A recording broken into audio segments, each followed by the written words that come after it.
Halaban.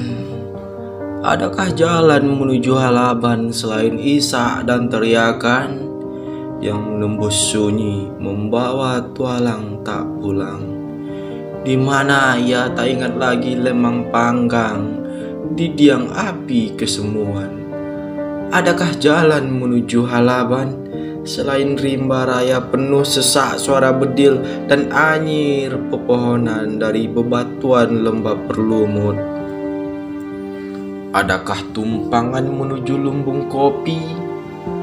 Dari Halaban Meneroka mengirap seperti pipit di tengah sawah, bermukim dari perjalanan yang ganjil. Benarkah pesan dari firasat menjajal puluhan jembatan yang pada akhirnya menyilau doa di jembatan ratapan ibu?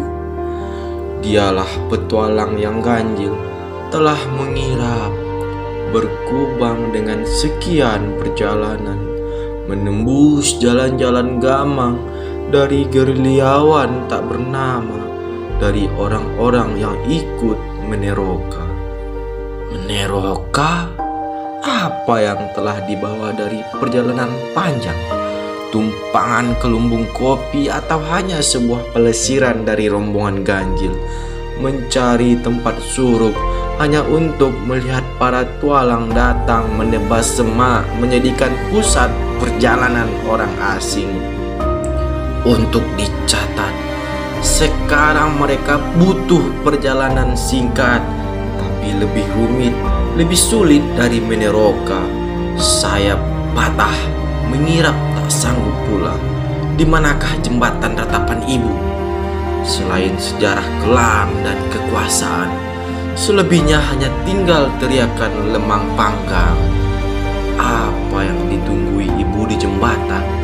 Sampai tangis tak terdengar, sampai yang tinggal pameo orang-orang rantau pulang.